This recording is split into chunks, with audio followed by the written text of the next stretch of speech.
Welcome to শিএক্স channel. আজ আবার শুরু করছি চরম একটি নতুন রোম্যান্টিক ড্রামার এক্সপ্লেনেশন। তো শুরু করা যাক। ঘটনাক্রমে তার ধাক্কা লাগে এমন এক নারীর সাথে যে জীবনে খুব সংগ্রাম করছিল, তার চাকরি চলে গিয়েছিল এবং এখন সে তার মায়ের পুনর্বিবাহের মুখোমুখি হচ্ছিল। ভাগ্যের ফেলে হতাশ ও বোঝাক্রান্ত এই দুজন শেষ পর্যন্ত সমুদ্র সৈকতে একসাথে বসে মদ পান করতে শুরু করে। দিন থেকে শুরু হয়ে একেবারে রাত পর্যন্ত তারা একসাথে ছিল, একটু একটু করে একে অপরের হৃদয়ের ক্ষত সারিয়ে তুলছিল।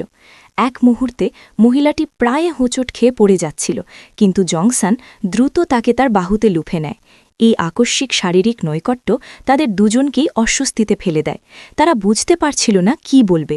জংসান যখন তার চোখের দিকে তাকায়, অ্যালকোহলের মৃদু ঘোরে থাকা ওই নারী নিজেকে ধরে রাখতে না পেরে তাকে কিস করে বসে।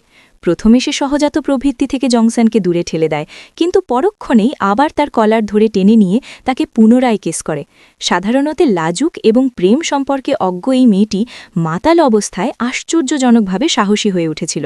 তাদের আকাঙ্ক্ষা সমুদ্রের ঢেউয়ের মতো আছড়ে পড়ছিল এবং কোনো যুক্তিই তাদের থামাতে পারছিল না।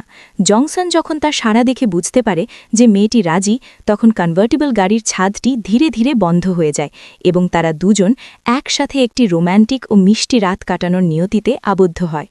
পরদিন সকালে উষ্ণ রোদের আলোয় মেয়েটি প্রথমে জেগে ওঠে এবং গতরাতের উদ্দাম স্মৃতির কথা ভেবে চমকে ওঠে।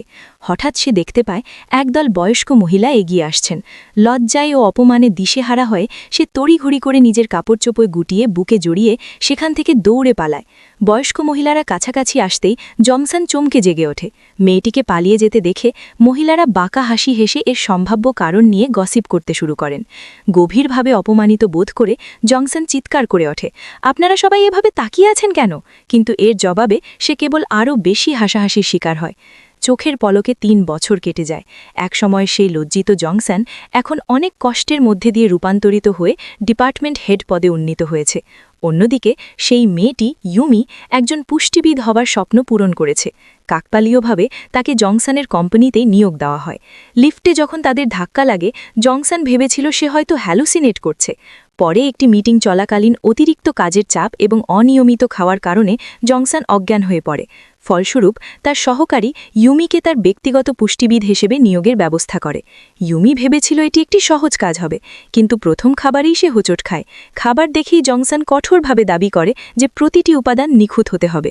এরপর ইউমি গ্রিলড মিট রাইস তৈরি করে, কিন্তু জংসান সেদিকে একবারও ফিরে তাকায় না এবং সাথে সাথে কাউকে দিয়ে তা ফেলে দেওয়ায়। দুর্ভাগ্যবশত ইউমি সবকিছু দেখে ফেলে।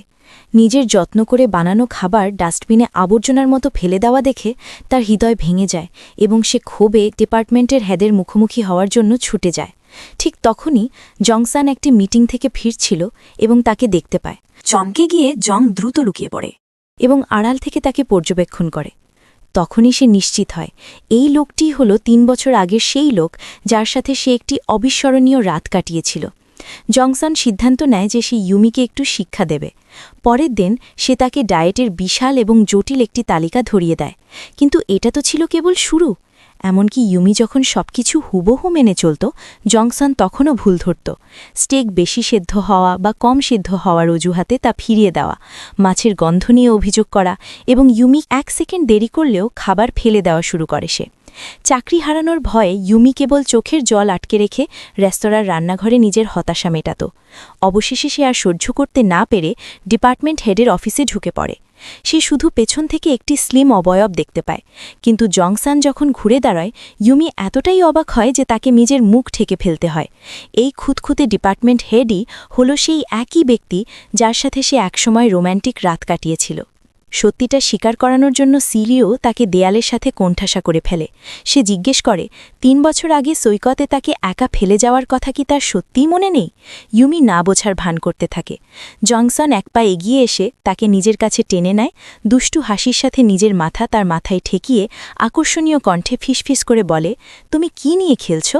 তার ভারী কণ্ঠস্বর ইউমির কানে প্রতিধ্বনিত হতে থাকে এবং মাত্র কয়েক ইঞ্চি দূরে থাকা তার সুদর্শন চেহারার দিকে তাকিয়ে ইউমি ঘাবড়ে দেখিয়ে আবার পালিয়ে যায়। কিন্তু জংসন তাকে এত সহজে পালাতে দিতে রাজি ছিল না। সে তার সহকারীকে নির্দেশ দেয় ইউমিকে জানিয়ে দিতে যে এখন থেকে তাকে প্রতিদিন নিজের হাতে খাবার পৌঁছে দিতে হবে। পরের দিন যখন ইউমি খাবার নিয়ে আসে, জংসন একটি ডিসপ্লে বোর্ডের পাশে বাঁকা হাসি নিয়ে দাঁড়িয়ে থাকে। ইউমির চোখ বোর্ডের দিকে যায় এবং সে জেনে যায় এটা ছিল সেই সৈকতের ছবি যেখানে তাদের সেই রাতটি কেটেছিল। আতঙ্কে সে পুরোটা সময় জংসনের দিক থেকে চোখ সরিয়ে রাখে। অন্যদিকে জংসন তার দিকে একদৃষ্টে তাকিয়ে থাকে। রুম থেকে বেরিয়ে ইউমি ভাবে যে তাকে প্রতিদিন এই পরিস্থিতির মুখোমুখি হতে হবে। তার মনে হয় সে ভেঙে পড়বে। কাজ শুরু করার আগেও জংসন ৩ বছর আগে সেই একই স্পোর্টস কার চালিয়ে ইচ্ছা করে বাঁকা হাসি দিয়ে তার পাশ দিয়ে যেত, যা ইউমিকে সম্পূর্ণ উন্মুক্ত এবং অসহায় বোধ করাত। ইউমি এখনও কিছুই হয়নি এমন ভান করছে বুঝতে পেরে সে চাপ আরও বাড়িয়ে দেয়। সে সেই রাতের ঠিক একই ব্র্যান্ডের মদ বের করে ইউমিকে তার সাথে পান করার আমন্ত্রণ জানায়। ওই বোতলটা দেখামাত্র ইউমির সৈকতে সেই রাতের সব কথা মনে পড়ে যায়, কিন্তু নিজেকে জোর করে সে জানায় যে সে মদ পান করতে পারবে না এবং দ্রুত সেখান থেকে চলে যায়। অবশেষে দিশাহারা হয়ে সে তার ম্যানেজারকে ফোন করে ট্রান্সফারের আবেদন করতে চায়, কিন্তু কথা বলার ঠিক আগ মুহূর্তে সে দেখে জংসনের সহকারী তার দিকে অদ্ভুত হাসি দিয়ে তাকিয়ে আছে। আতঙ্কে সে সাথে সাথে ফোন কেটে দেয়। সেই ভয়ঙ্কর চোখ এবং হাসি দেখে সে বদলির আশা ছেড়ে দেয়। যেহেতু পালানোর কোনো পথ নেই, সে সাহসিকতার সাথে এই ঝড়ের মুখোমুখি হওয়ার সিদ্ধান্ত নেয়। সে সাহসিকতার সাথে সবকিছু স্বীকার করে নেয় এবং চিৎকার করে বলে, তুমি একটা আস্ত বদমাশ। আমি যা অনুভব করেছি তুমি কেন তা অনুভব করে দেখছ না? ওশেন ভিউ গাড়ির ভেতরে সে জংসনের ওপর ফেটে পড়ে। আমি একজন পুষ্টিবিদ, আর তুমি হলে এমন এক বস যার শরীরে কোনো পুষ্টিই নেই। আমি শুধু তোমাকে সাহায্য করার চেষ্টা করছি। তুমি এমন আচরণ কিভাবে করতে পারো? কিন্তু রাগ করার বদলে জংসন বিভ্রান্ত হয়ে পড়ে। সে আসলে শুধু এটাই জানতে চেয়েছিল যে ৩ বছর আগে সকালে ইউমি কেন তাকে একা ফেলে চলে গিয়েছিল। ভারাক্রান্ত হৃদয়ে ইউমি শেষ পর্যন্ত তাকে সত্যিটা জানায়। সেটা ছিল নিছকই এক মুহূর্তের বোকামি, কিন্তু মনের গভীরে তার অনুভূতি মোটেও তেমন ছিল না। সব হতাশা উগরে দেওয়ার সময় তার ভালো লাগলেও বেরিয়ে আসার সাথে সাথেই ইউমি অনুশোচনায় ভরে ওঠে। ইউমি নিশ্চিত ছিল যে এবার তাকে চাকরি থেকে বরখাস্ত করা হবে, কিন্তু পরের বার সে যখন জংসনের জন্য খাবার নিয়ে যায়, জংসন কোনো অভিযোগ তো করেইনি, উল্টো পুরো খাবার পরিষ্কার করে খেয়ে ফেলে।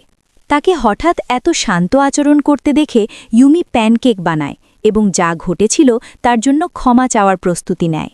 কিন্তু সে যখন দরজা খোলে তখন দেখতে পায় এক গ্ল্যামারাস নারী লাইভ স্ট্রিমার জংসনকে জড়িয়ে ধরে আছে। অবাক ও লজ্জিত হয়ে ইউমি ফিরে যাওয়ার জন্য ঘোরে, কিন্তু জংসন তাকে ডাকে। দামি পোশাকে থাকা ওই সুন্দরী নারীকে দেখে এবং নিজের গায়ে তেলের দাগযুক্ত কাজের ইউনিফর্ম দেখে ইউমির ভেতরে গভীর হীনমন্যতা কাজ করে। পরের দিন ওই লাইভ স্ট্রিমার জংসনের মন জয় করার চেষ্টায় সেরা মানের উপকরণ ও বিলাসবহুল থালাবাসন নিয়ে আসে এবং ইউমির তৈরি খাবারের সমালোচনা করে বলে যে সেগুলো দেখতে কুৎসিত এবং স্বাদও খারাপ। সে দাবি করে যেন ভবিষ্যতে ইউমি তার বানানোর সব খাবারের ছবি তাকে পাঠায়। ইউমি যখন চরম হতাশায় ডুবে যাচ্ছিল, ঠিক তখনই জংসন রুমে ঢোকে এবং কোনো কথা না বলে ইউমিকে নিজের বাহুতে টেনে নেয় এবং সাহসের সাথে নিজের অবস্থান পরিষ্কার করে দেয়। এরপর সে ইউমির হাত ধরে বাইরে বেরিয়ে যায়, আর হতবাক লাইভ স্ট্রিমার চুপচাপ রাগে ফুঁসতে থাকে। জংসন ইউমিকে একটি বিলাসবহুল রেস্তোরাঁয় নিয়ে যায়, তবে খাওয়ার জন্য নয়। তারা সেখানে গোপনে স্বাদ পরীক্ষা করতে গিয়েছিল। সে ওয়াশরুমে আড়ি পেতে শুনেছিল যে কোম্পানির বোর্ড মেম্বাররা নিজেদের ক্ষমতা ব্যবহার করে ক্যাফেটেরিয়ার পুরো স্টাফ পরিবর্তন করার পরিকল্পনা করছে। কিন্তু জংসন এত সহজে তার ছোট শেফকে সরিয়ে দিতে দেবে না। পরিকল্পনা অনুযায়ী বোর্ড মেম্বাররা পরিদর্শনের অজুহাতে ক্যাফেটেরিয়ায় আসে। ম্যানেজমেন্টের উপস্থিতিতে রান্নাঘরের স্টাফরা ভয়ে কাঁপছিল, কিন্তু ইউমি গোপনে যে খাবারটির স্বাদ নিয়েছিল ঠিক সেভাবেই চমৎকার একটি ডিশ তৈরি করে। সে সফলভাবে চ্যালেঞ্জ উতরে যায়, আর এবার ছিল জংসনের পালা। কেউ একজন মজা করে বলে, ডক্টর জং, একটু হাত লাগান, এটা এখন ক্যাফেটেরিয়ার উৎসব। দুষ্টু হাসির সাথে জংসন এমন একটা পারফরমেন্স করে যে বোর্ড ডিরেক্টর, যার জীবনে কখনো হাঁপানি ছিল না, সে ভয়ে হঠাৎ অ্যাটাকের শিকার হয়। বিজনেস ট্রিপে যাওয়ার সময় দারুণ সব খাবারে ঘেরা থাকলেও জংসনের মনে হচ্ছিল কি যেন একটা নেই। ফেরার পথে সে ইউমিকে তার জন্য লাঞ্চ বক্স তৈরি করতে বলে। ইউমির কোনো উপায় না থাকায় সে তার 3 বছর বয়সী ছোট ভাইকে নিয়ে জংসনের বিলাসবহুল ভিলায় যায়। কিন্তু সে যখন স্যান্ডউইচ বানাচ্ছিল হঠাৎ একটা ভাঙার শব্দ শুনে চমকে ওঠে। তার ভাই একটি চমৎকার ছোট বাক্স ভেঙে ফেলে। এটা কোনো দামি নেকলেসের বাক্স ভেবে ইউমি দ্রুত সেটা জায়গা মতো রেখে দেয়। কিন্তু ওই বাক্সের ভেতরে ছিল ইউমির ৩ বছর আগে ফেলে যাওয়া সেই জিনিসটি। অপরাধবোধ থেকেই ইউমি পরদিন একটি অতিরিক্ত সুন্দর লাঞ্চ বক্স বানায়, কিন্তু অহংকারী সিইও জংসন বাচ্চাদের মতো খাবার একদম পছন্দ করল না। সে কঠোরভাবে ইউমিকে বলে দেয় এরপর থেকে যেন কখনো চোখ নাক আঁকা লাঞ্চ বক্স না বানায়। অথচ ইউমি চলে যাওয়ার সাথে সাথে সে পাগলের মতো ওই খাবারের ছবি তুলতে শুরু করে, যেন সে একজন সুন্দেরে, মানে ওপরে কঠোর কিন্তু ভেতরে নরম। সেদিন রাতে বাড়ি ফিরে সে লক্ষ্য করে বাক্সটি সরানো হয়েছে। এতে সে ভয়ে জমে যায়। তার কল্পনার ডালপালা মেলতে শুরু করে। ইউমি তাকে কোনো অদ্ভুত মানুষ না ভাবে সেই ভয়ে সে ইউমির বাড়িতে গিয়ে আগে থেকেই কৈফিয়ত দেওয়ার সিদ্ধান্ত নেয়। সে ইউমির বিরুদ্ধে তার স্টাডিতে ঢোকার অভিযোগ আনে, কিন্তু ইউমি শান্তভাবে ক্ষতিপূরণ দেওয়ার উদ্দেশ্যে প্রায় একই রকম দেখতে একটি জিনিস নিয়ে আসে।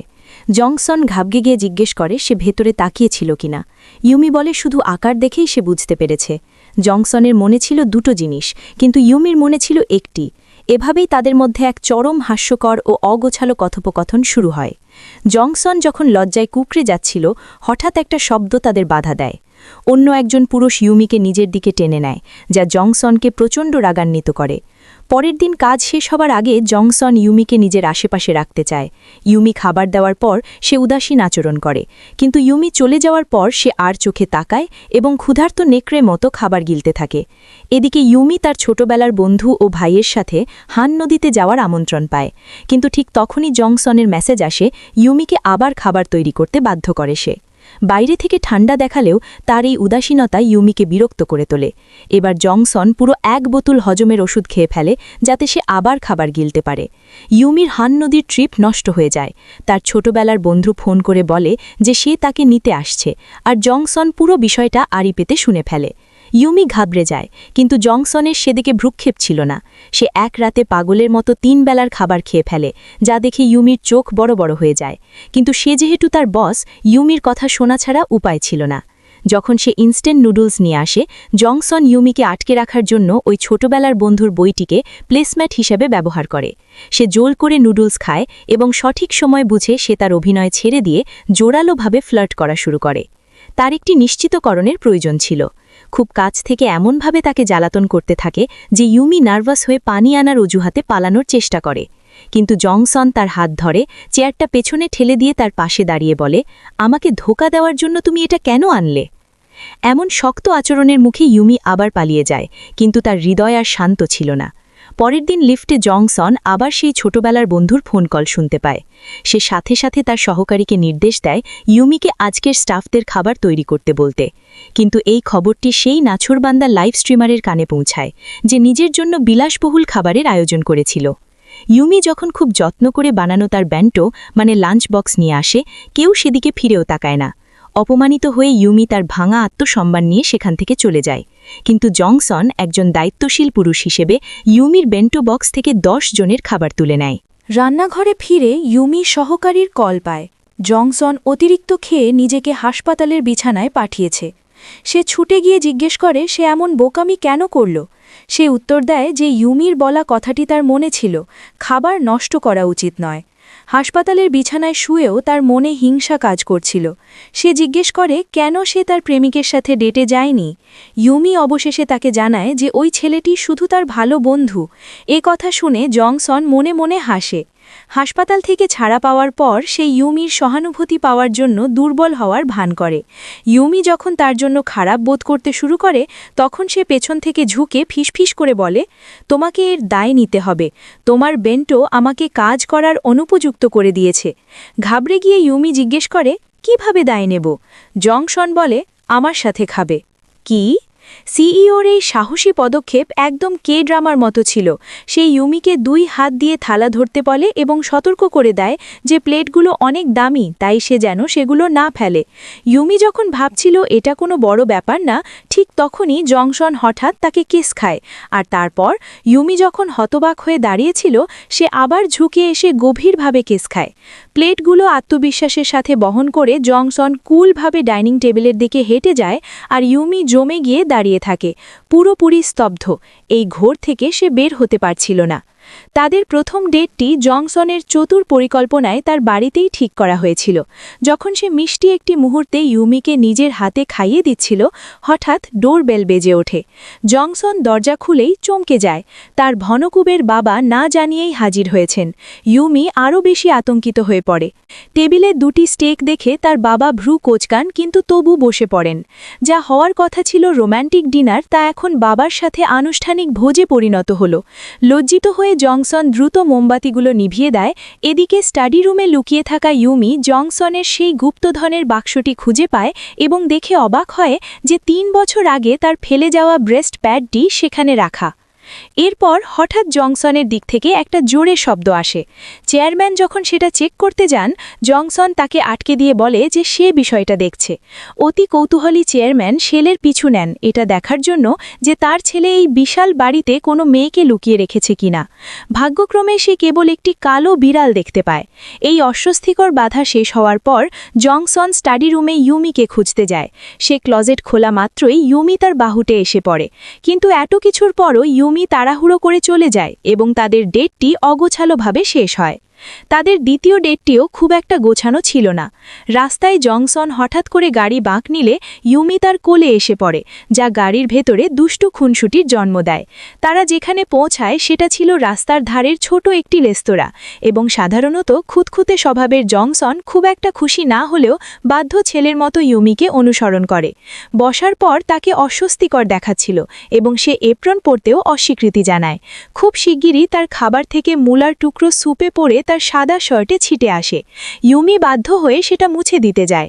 জংসন তখন একজন পুরুষের গায়ে হাত দেওয়া নিয়ে খেপায়, যা শুনে ইউমি ভীষণ ঘাবড়ে যায় আর জংসন পাশে বসে হাসতে থাকে। পরে বাড়িতে সে গর্বসহিত নিজের বুকের পেশিগুলো আয়নায় দেখে। কিছুদিন পর তাদের কোম্পানির স্পন্সরে আরেকটি ডেট হয়। বিজনেস ট্রিপে যাওয়ার সময়ও এবং সেদিনের জন্য ইউমির পরার জন্য একটি গোলাপি ড্রেস বেছে নিয়েছিল। গোলাপি গাউনে ইউমিকে এতটাই মিষ্টি আর সুন্দর দেখাচ্ছিল যে জংসন তার দিক থেকে চোখ ফেরাতে পারছিল না। কিন্তু হঠাৎ করেই তার গায়ে ড্রিঙ্কস পড়ে যায়। ভাগ্যিস জংসন দ্রুত তাকে কোমর ধরে আটকে ফেলে, যা একটি দুর্ঘটনাকে সুন্দর এক মুহূর্তে রূপ দেয়। রিসর্ট থেকে তাদের একটি রেড ওয়াইন উপহার দেওয়া হয়, যা জংসন সাথে সাথে ছোঁ মেরে নিয়ে নেয়। ওয়াইনটা কাড়াকাড়ি করতে গিয়ে তারা মজা করে কুস্তাকুস্তি শুরু করে। শেষমেশ ইউমি যখন তার উপর ঝাঁপিয়ে পড়ে, জংসন আর সরে যায় না, তাকে শক্ত করে জড়িয়ে ধরতে দেয়। খুনসুটির পর সে ইউমির কানে ফিসফিস করে বলে সেই সৌন্দর্য আসলে কোথায়। ইউমিকে দিয়ে তার মনের কথা স্বীকার করানোর জন্য সিইও হঠাৎ তাকে কোলে তুলে সুইমিং পুলে নিয়ে যায়। 2 হাতে তাকে আলতো করে তুলে ধরে সে এমনভাবে ফ্লার্ট করতে থাকে যা ইউমির রেসপন্স বাড়িয়ে দেয়। যদিও সে লাজুকভাবে সেখান থেকে চলে আসে, কিন্তু পুল থেকে বের হতেই সে দেখে জংসন পানির ওপরে নিথর হয়ে ভাসছে। প্রথমে সে ভেবেছিল জংসন আবার মজা করছে, কিন্তু তারপর তার মনে পড়ে জংসন একবার বলেছিল সাঁতার কাটার সময় তার মাসেল ক্র্যাম্প হতে পারে। চিন্তিত হয়ে ইউমি আবার পুলে ঝাঁপ দেয় এবং সাহায্যের জন্য চিৎকার করতে করতে তাকে পুলের ধারে টেনে আনে। 2 জন কর্মী সাহায্যের জন্য ছুটে আসে। ইউমি জানত না যে এসবই জংসনের সাজানো পরিকল্পনার অংশ। একজন কর্মী ইশারায় আরেকজনকে দ্রুত চলে যেতে বলে। এদিকে কিছুই না জেনে ইউমি হাউমাউ করে কাঁদতে থাকে এবং তাদের চলে না যাওয়ার জন্য অনুরোধ করে। জংসন আর চোখে ইশারা করায় কর্মীরা পরিস্থিতি খুব গুরুতর হওয়ার ভান করে বলে যে তাদের বিশেষজ্ঞ ডাকা প্রয়োজন। অজ্ঞান হয়ে থাকা জংসনের দিকে তাকিয়ে ইউমি শেষ পর্যন্ত 3 বছর আগের সত্যিটা প্রকাশ করে ফেলে। আমি শুধু তোমাকে সাহায্য করতে চেয়েছিলাম, আমি দেখেছিলাম তোমার ছবিগুলো ব্লক করা। এই অপ্রত্যাশিত স্বীকারোক্তি শুনে জংসন লাফ দিয়ে উঠে বসে। ইউমি একই সাথে রেগে যায় এবং স্বস্তি পায়। তারা 2 জন পুলের ধারে পাশাপাশি বসে এবং জংসন ব্যাখ্যা করে যে ওই ট্রেজার বক্সটার আসল অর্থ তার কাছে কি। সে বলে ওই জিনিসগুলো না থাকলে সে কখনো সেই স্মৃতিগুলোতে ফিরে যেতে পারত না। কে ভেবেছিল তাদের ভালোবাসার প্রতীক হবে একটা ব্রেস্ট প্যাড?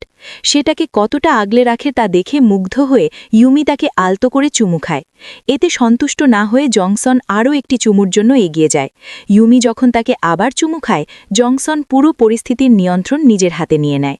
তারা পুলের ধারে দীর্ঘ ও রোম্যান্টিক সময় কাটায় এবং শেষ পর্যন্ত নিজেদের অনুভূতি প্রকাশ করে। জংসন 1 সেকেন্ডের জন্য আলাদা থাকতে না পেরে ইউমির দরজার বাইরে অপেক্ষা করত। কখনো তাকে ড্রিঙ্ক করার আমন্ত্রণ জানাত, আবার কখনো একসাথে রামেন খাবার কথা বলত, কিন্তু প্রতিবারই তাকে প্রত্যাখ্যান করা হতো। হাল না ছেড়ে সে দরজায় কড়া নাড়তে থাকে, আর ইউমি দরজার ওপাশে দাঁড়িয়ে মিটিমিটি হাসতে থাকে। পরের দিন জংসন তাকে ডিনারের আমন্ত্রণ জানায়, কিন্তু ইউমি উত্তর দেয় যে আজ তার কুকুরের জন্মদিন উদযাপন করতে হবে। কাজ শেষে জংসন দেখতে পায় ইউমির ছোটবেলার বন্ধু তাকে পিক করতে এসেছে। তার হিংসে ফেটে পড়ে। কুকুরের খাবার হাতে সে সোজা ইউমির বাড়িতে ঢুকে যায়, কিন্তু গিয়ে দেখে সেখানে একটি ছোট ছেলে। ইউমি চাইছিল না জংসন তার জটিল পারিবারিক পরিস্থিতি সম্পর্কে জানুক, তাই সে দ্রুত তার 3 বছর বয়সী ছোট ভাই এবং মাকে নিয়ে ওপরে চলে যায়। যখন দুই প্রেমিকের প্রতিদ্বন্দ্বীর দেখা হয়, তখন যেন আগুন জ্বলে ওঠে। দুই পুরুষ কথার লড়াই শুরু করে এবং পরে মদ্যপানে মেতে ওঠে। জংসন মাতাল হয়ে ইউমির কোলে ঘুমিয়ে পড়ে। পরদিন সকালে ইউমির মা তাকে বাচ্চার দেখাশোনা করতে বলেন, এই ভেবে যে এর ফলে তার সম্পর্কে ভালো ধারণা তৈরি হবে। তাই সেই শীতল সিইও সুপার ড্যাডে পরিণত হয়ে পাড়ার সব মায়েদের মন জয় করে নেয়। এমনকি দোলনা ঠেলার সময়ও তাকে দারুণ দেখাচ্ছিল। দ্রুতই সে বাচ্চাদের দ্বারা পরিবেষ্টিত হয়ে পড়ে। এদিকে জংসনের বাবা তার ছেলের সম্পর্কের কথা জানতে পারেন এবং ইউমিকে খুঁজে বের করে এই সম্পর্ক শেষ করে দেওয়ার সিদ্ধান্ত নেন। কিন্তু যখন তিনি জংসনকে একটি বাচ্চার সাথে দেখেন, তখন তিনি ভাবতে শুরু করেন, এটা কি তার নাতি?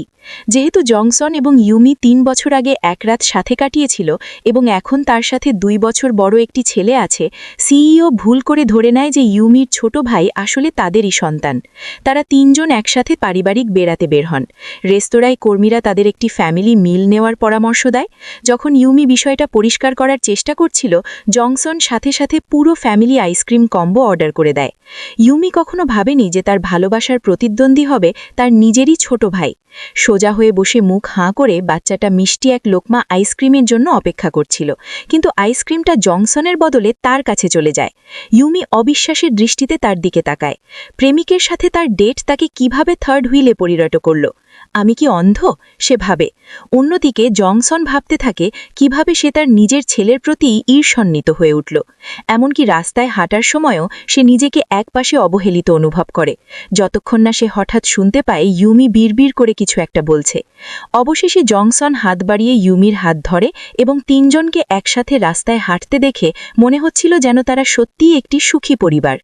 বিদায় নেওয়ার সময় জংসন একটি উপহার বের করে, আর ইউমি আনন্দে সেটি নিতে হাত বাড়ালেই সে দুষ্টুমি করে হাত সরিয়ে নেয় এবং বলে, এটা দংজুর জন্য।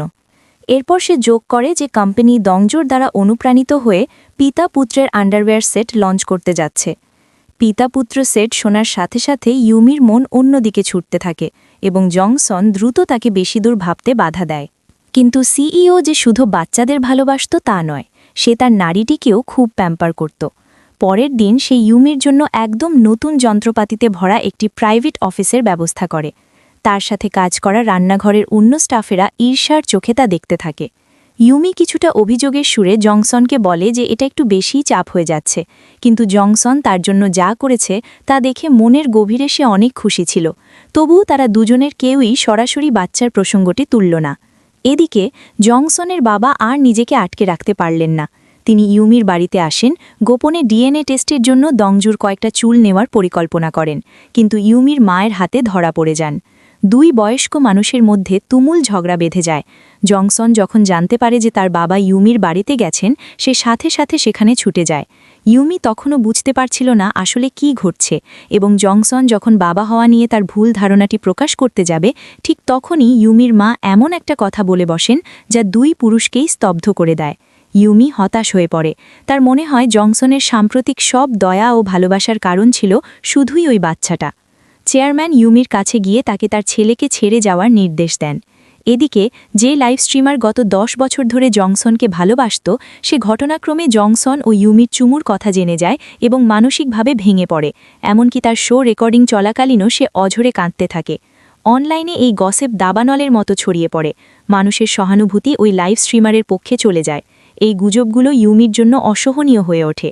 জংসন যখন তার সাথে কথা বলে সব ঠিক করার চেষ্টা করে, ইউমি তাকে থামিয়ে দিয়ে অত্যন্ত ঠান্ডা গলায় জানিয়ে দেয় যে সে ইতোমধ্যেই ট্রান্সফারের জন্য আবেদন করেছে। জংসন তাকে আটকে রাখার শেষ চেষ্টায় নিজের বুকে টেনে নেয়, কিন্তু ইউমি ততক্ষণে সিদ্ধান্ত নিয়ে ফেলে। তারা একে অপরকে যত গভীরভাবে ভালোবাসুক না কেন, ইউমি কেবল চোখে জল নিয়ে সেখান থেকে চলে যেতে পারল। তাদের সামাজিক মর্যাদার বিশাল পার্থক্য জংসনের ধনুকুবের বাবা কখনোই মেনে নেননি। নিজের গাড়িতে বসে জংসনও চোখের জল ফেলে। সে জানত ইউমি একা অনেক কষ্ট সহ্য করেছে, কিন্তু আগে যেমন সে 3 বছর ইউমির জন্য অপেক্ষা করেছিল, প্রয়োজনে সে আরও 30 বছর অপেক্ষা করতে রাজি। ফিরে যাওয়ার পর ইউমি মারাত্মক অসুস্থ হয়ে পড়ে। সে খেতে বা ঘুমাতে পারছিল না এবং তীব্র বিরহে ডুবে যাচ্ছিল।